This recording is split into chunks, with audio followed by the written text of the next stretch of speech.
These days, it's practically a requirement for a big summer action movie to have a corresponding video game, and Terminator Salvation is no exception.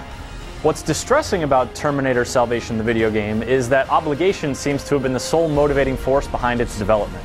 The third-person shooter action is competent, but completely uninspired, and playing the game isn't really exciting or engaging in any way.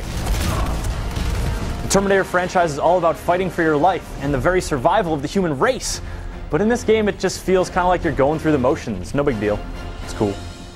The short campaign is only about 5 hours long, and once you've finished it, your only other options are to play it again on hard difficulty or to play it split screen with a buddy. That's not a lot of game, which wouldn't be so much of a problem if they weren't charging $60 for it. This game is definitely not worth that much money, and even if you rent it hoping for some fun Terminator-flavored action, be prepared for disappointment. David, do you copy? We're on our way to get you.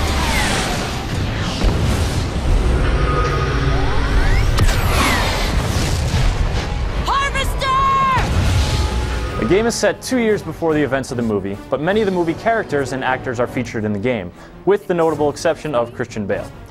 The story is more about John Connor's character building than humanity's survival, and though it involves some reckless maneuvers and contrived decision-making, it carries the action along pretty well.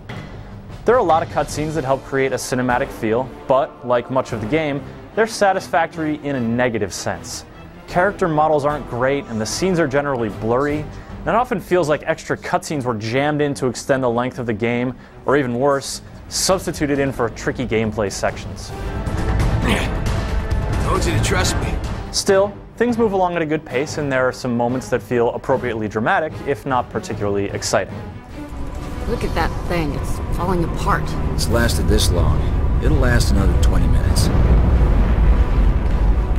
You've got to be kidding me. And speaking of not particularly exciting, the gameplay. You run through the streets and hills of a ruined Los Angeles as John Connor, killing machines that you encounter. Then you run to a new place and kill some more machines.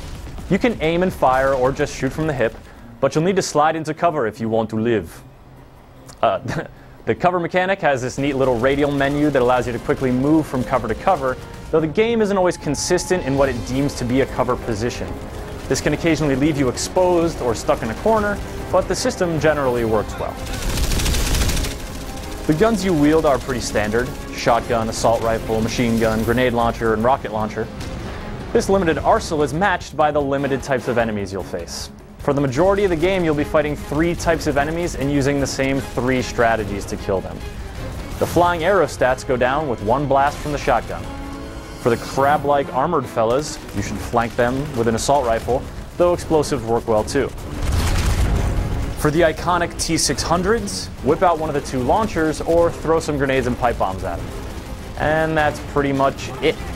There are a few on-rail sequences that put you on the back of a moving vehicle and give you unlimited ammunition, and these break up the action a bit, but still fail to create any real sense of excitement. And that's the main problem with Terminator Salvation. It's boring. Even your encounter with the T-600s, the predecessor to the enemy that launched the entire freaking franchise, are anticlimactic. Most of the time, they'll just stand and blast whatever you're hiding behind, waiting patiently for you to blow them up. Other times, they'll advance on you, and then you'll have to run, because if it gets within 5 feet of you, it will swing its arm lazily and you will die. You can then spend your loading time staring into the unblinking eyes of your cold-hearted nemesis, respawn, and kill it easily.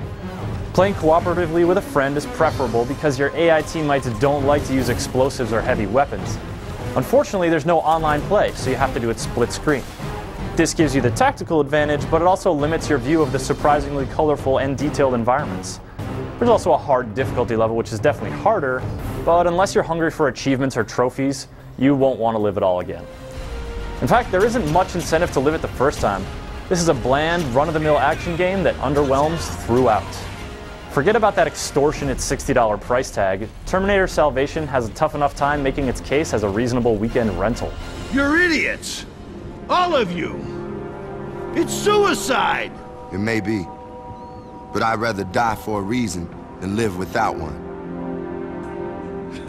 Yeah, nice knowing you.